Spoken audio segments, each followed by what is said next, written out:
దేవుని కోపం మానవులపై మండుతుంది ఈరోజు. ఏ క్షణాన ఏ విపత్తు ఈ ప్రపంచాన్ని తాకుతుందో తెలీదు.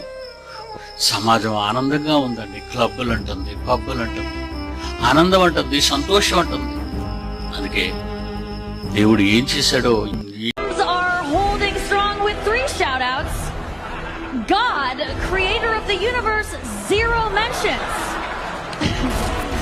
ఏ దేశమైతే విశ్వాసఘాతకమై నా దృష్టికి పాపము చేసినదో దానికి నేను విరోధినై ప్రాణాధారమగు ఆహారాన్ని లేకుండా చేస్తాను.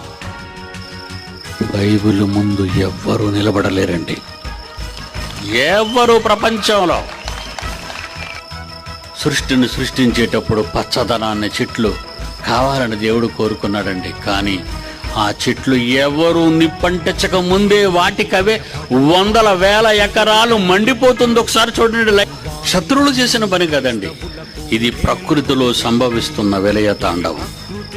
ఆకాశము నుండి అగ్ని చక్రాలు లాంటివి పడుతున్నాయండి, గుండ్రటి చక్రాలు లాంటివి, గోళాలు, అగ్ని గోళాలండి.